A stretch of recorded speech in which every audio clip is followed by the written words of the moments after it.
So today on Silver Mirror, we're going to talk about the elephant in the corner of the room, wrinkles.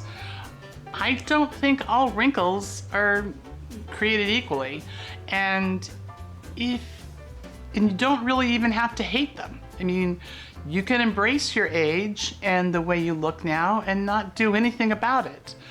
But some of my wrinkles I really dislike, and so I want to do something about it.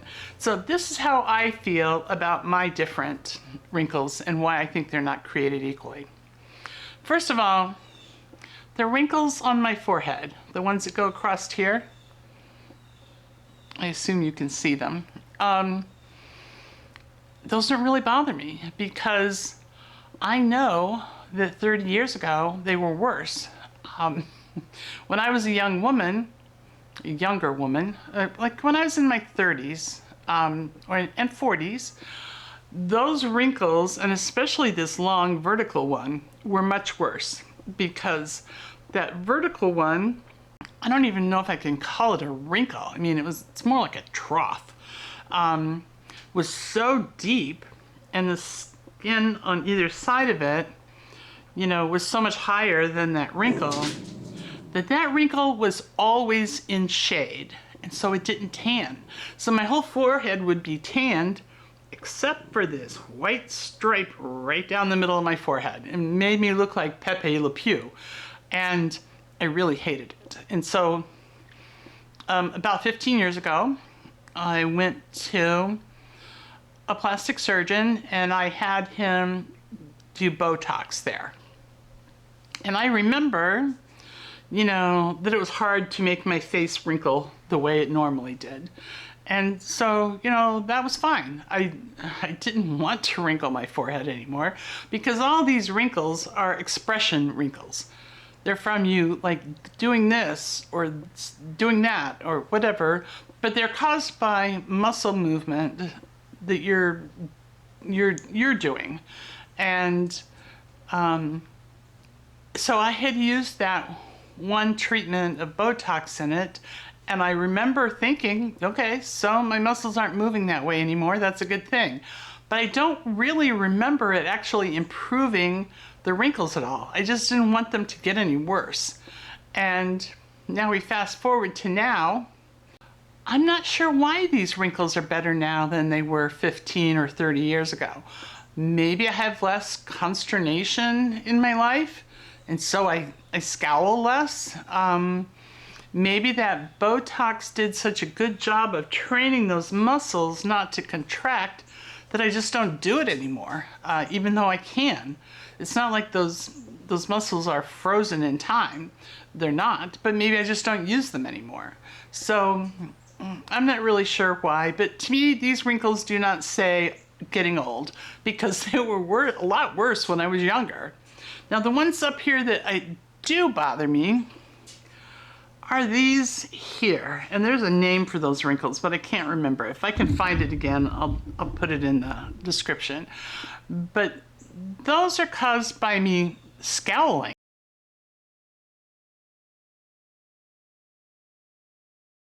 I don't feel like I have anything to scowl about in my life. But the reason they bother me is because one of these days I'm going to get around to trying to do something about my eyebrows to make them, more visible. And these two wrinkles interfere with where the eyebrows start and where they end. And so I'm not really crazy about those wrinkles, but I'm not crazy about them because they're going to interfere with the look of my eyebrows, not because I necessarily think they make me look old. I probably still had those, 15, 20 years ago, but so they don't really scream old age to me, but they do scream, they bug me, but not because they make me look old. They make me, I don't like them because they're going to interfere with me trying to figure out where my eyebrows are. The next wrinkles going down are the ones at the corner of your eyes. Now, if what I'm doing in my skincare improves those, that's great. But do they really bother me? Not so much. I mean, the hooded eyes bother me a lot more than the fine lines and wrinkles at the corner of my eyes. I mean, to me, those just make me look like I've smiled a lot in my life. So they don't really bother me. Also, these nasolabial folds get more pronounced as you get older because your skin kind of sags. And I remember they bothered me more 15 years ago because I had that plastic surgeon insert some, filler in there so they wouldn't be so pronounced. But I don't know, they don't really bother me now. I don't really think I could improve them. I'm certainly not going to treat them with injectables. And they just look like part of a healthy face. So I'm not really sure why they bothered me so much in the past, but they don't bother me now. The next wrinkles are when I smile. Okay, so like on this side, this is my right side, I smile, there's like one little like parentheses shaped wrinkle right there. And it's just, I consider it a smile line. But because I have more skin damage on the left side of my face from all those years of driving with my window open and no sunscreen on, when I smile over here, I have like a whole series of little ones here. And they don't really bother me either. I mean, if they improve with my general skincare, so much, but to me, they don't scream old. They just scream, I smile a lot. So they're fine too. I forgot these. So under here, there's a lot of this skin is really crepey, and by that I mean, you can like move it all around. Because the skin under our eyes gets very thin as we age, and there is a lot of little cross-hatching of fine lines there. The eye cream I'm using is correcting that on this side. The flip side of that, though, is when the cream plumps up my skin to get rid of all those lines, this puffiness, which is actually, there's not really anything you can do about it because the fat pads under your eyes move forward as you age, and it's a combination of that fat pad moving forward and also the change of your bone structure around your eyes. Okay, all of our bones as we age get resorbed to some extent or another. All right, if you've been a thin woman your entire life and you get to be of an older age, you're more likely to have fractures of your hip or your pelvis if you have a bad fall. And that's because your bones have not been as stressed by carrying excess weight most of your life. I mean, carrying around excess weight stresses your bones, and it makes them, I don't know if it makes them harder or thicker, but it makes them stronger. And I don't really think there's anything you can do to make these bones stronger. It's just like in your teeth, your jaw bones, it's the roots of your teeth exerting pressure against your jaw bones when you chew is what keeps those jaw bones, strong.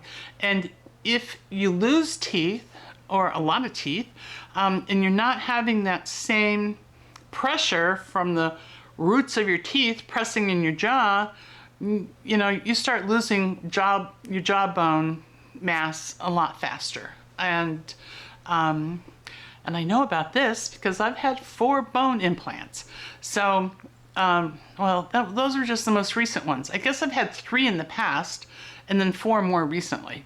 It's because your body just resorbs the bone. I mean, everything's in flux. Something gets absorbed, something gets laid down. And you can affect that a little bit, with your diet and your supplement. If I fall, I'm not overly worried about fracturing my pelvis or my hips like some of my neighbors here in these ranch condos have had. I've been packing on a little extra weight most of my life, and I'm sure my bones are rock solid, so I'm not all that worried about them breaking if I have a fall. It's going to hurt, and I might have a bad bruise.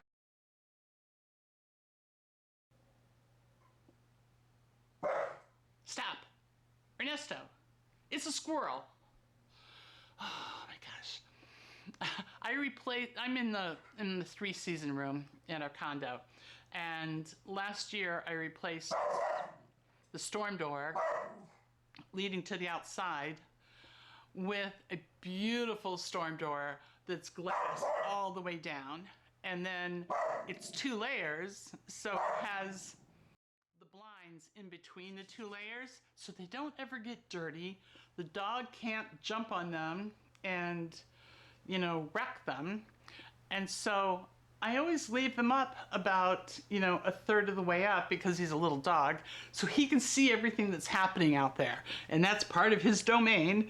So he lets me know if there's a bird or a squirrel or a rabbit or deer, or I don't know that he's seen any of the turkeys. It's been a while since we've had a turkey there.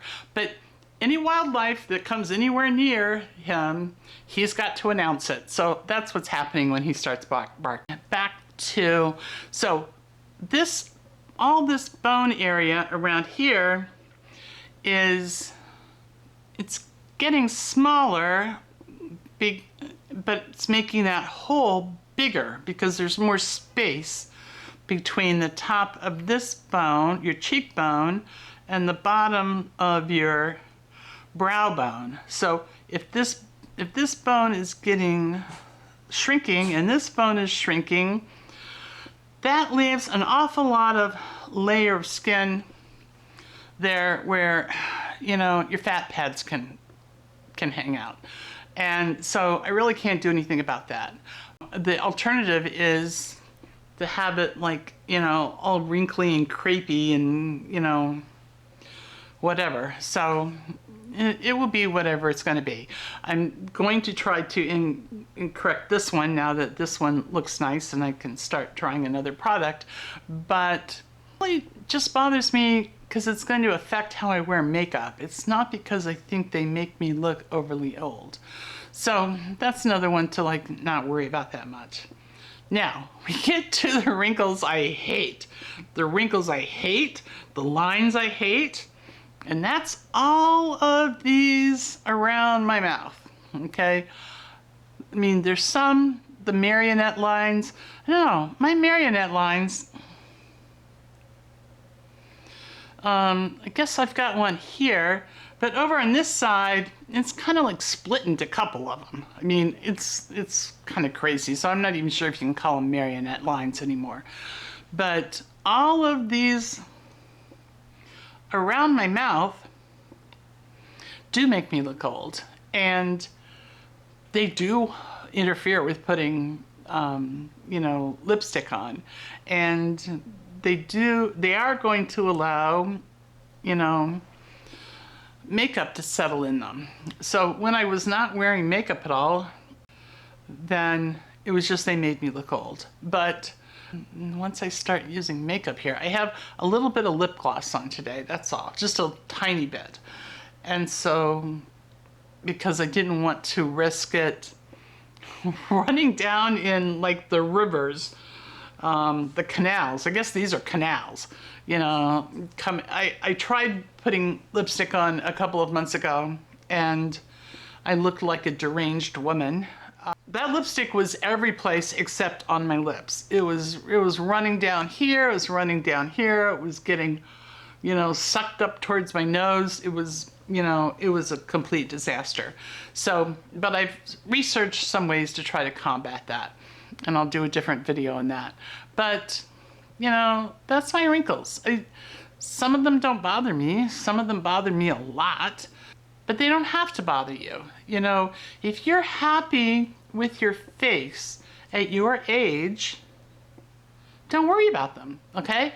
The whole point of wrinkles, I mean, it shows that we've lived. It shows that we're not, you know, children anymore. We're not, you know, young women in their early 20s trying to figure out about life.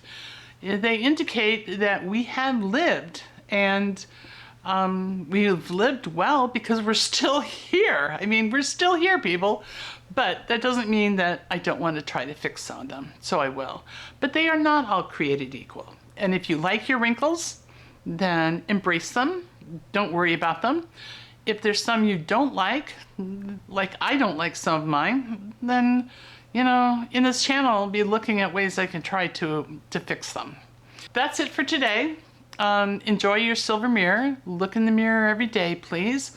Check out your skin. Make sure it's healthy. That's the main reason to look in the mirror. You don't want to get to the point where you've got scars all over your face from skin cancer surgery, okay? Here, all this rest of this stuff is just, it's just a bonus.